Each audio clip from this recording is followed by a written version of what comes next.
नमस्कार, आप देख रहे हैं टीवी हिंदुस्तान और मैं हूं आपके साथ कृतिका सूर्यवंशी।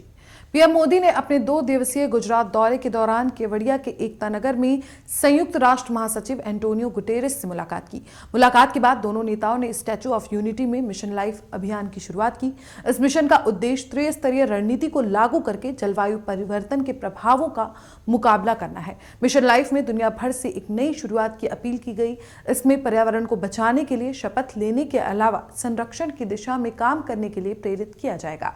मिशन लाइफ में हर छोटी छोटी चीजों के प्रति भी जागरूकता पैदा की जाएगी, जिससे पर्यावरण को लाभ हो। मिशन लाइफ की लॉन्चिंग होते ही विदेशों में भी इसकी खूब चर्चा होने लगी।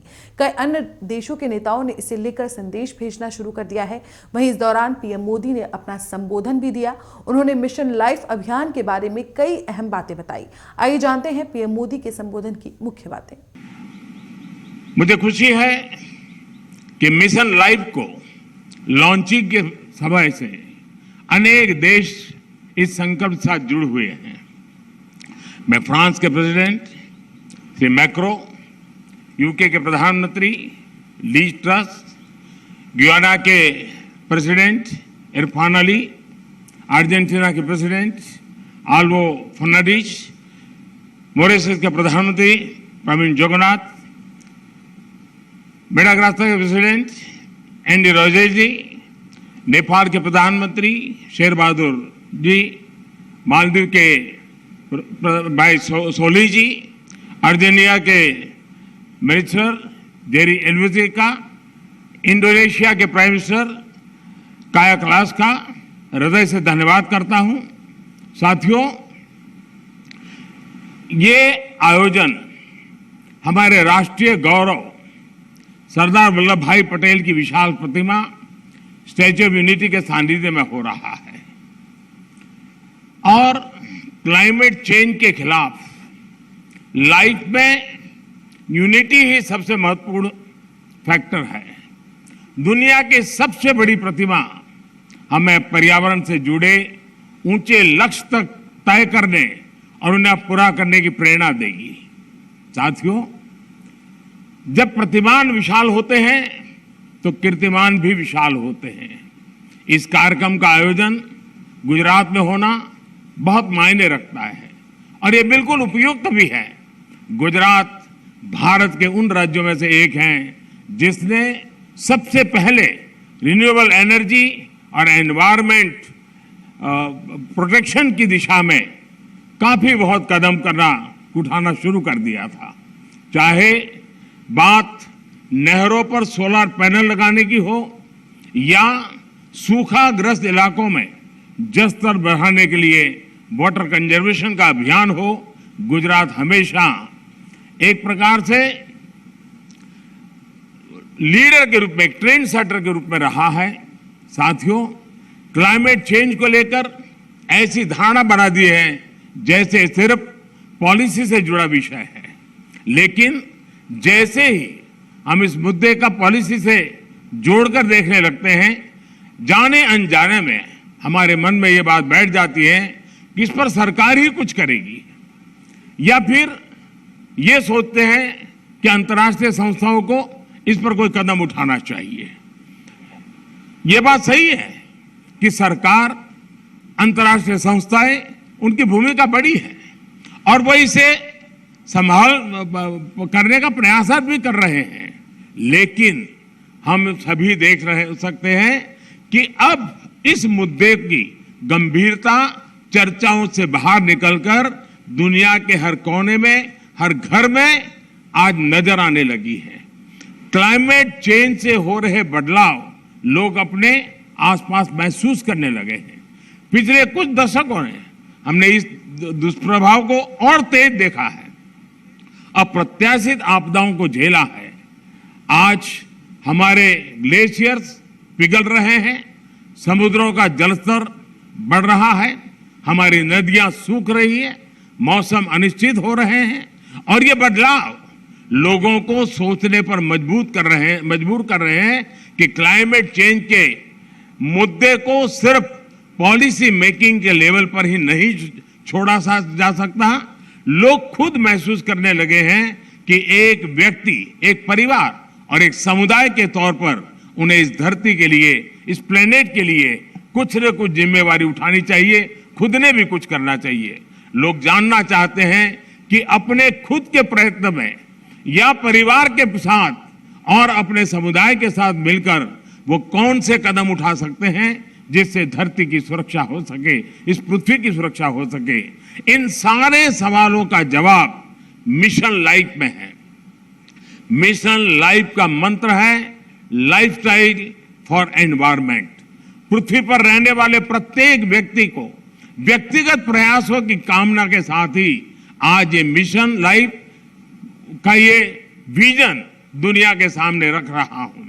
मिशन लाइफ इस धरती की सुरक्षा के लिए जन जन की शक्तियों को जोड़ता है, उनका बेहतर इस्तेमाल करना सिखाता है।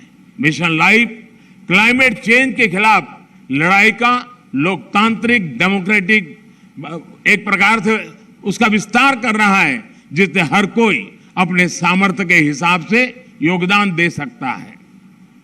मिशन लाइफ इस बात पर भरोसा करता है कि छोटे छोटे प्रयासों का भी व्यापक प्रभाव हो सकता है।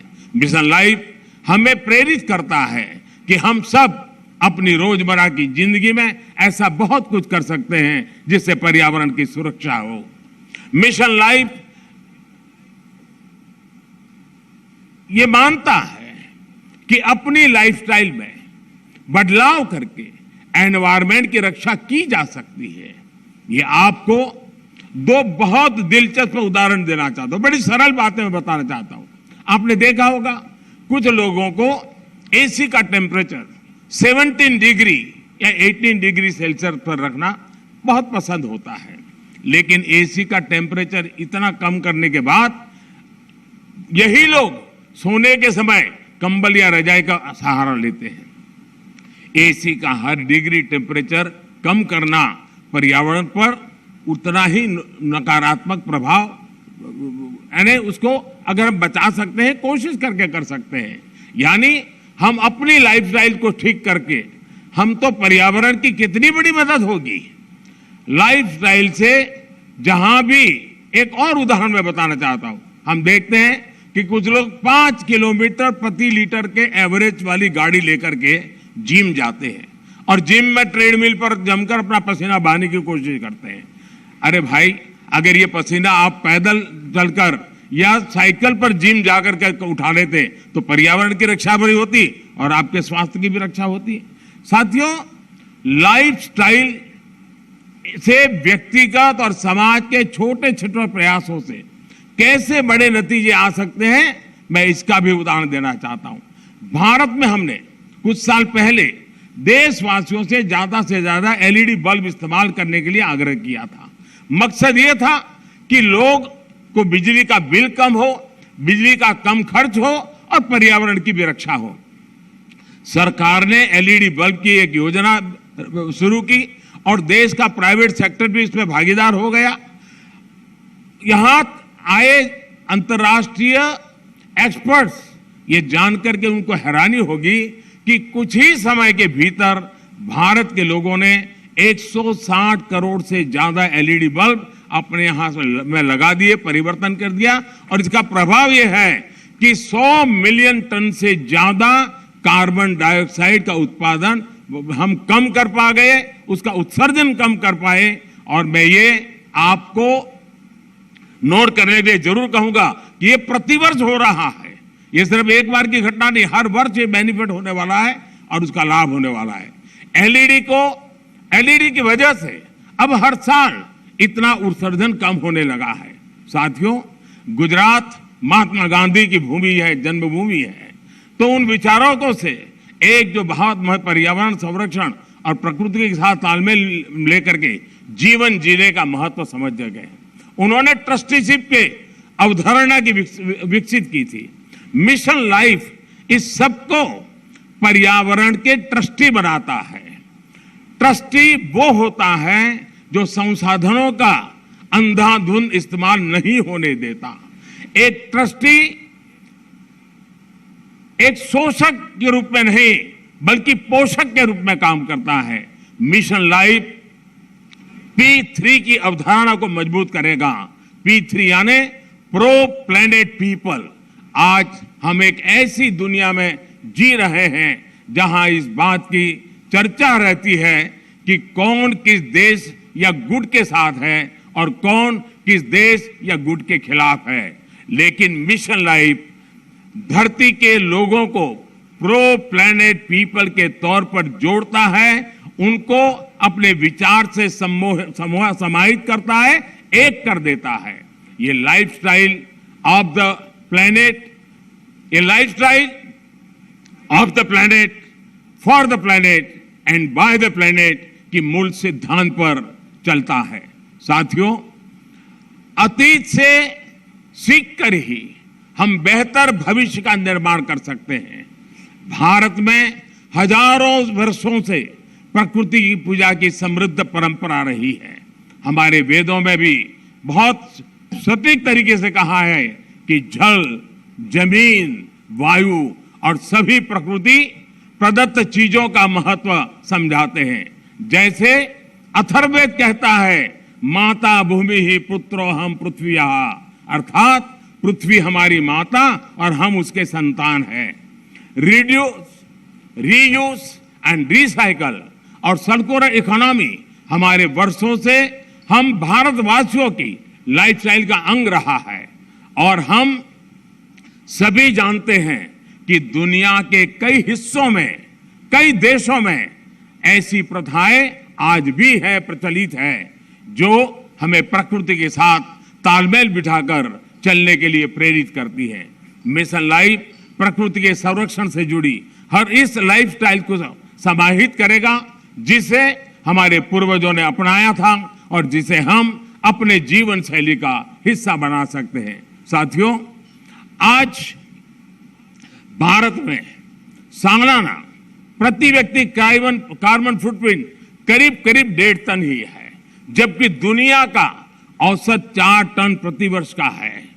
फिर भी भारत क्लाइमेट चेंज जैसी वैश्विक समस्या के समाधान के लिए सबसे आगे आकर काम कर रहा है।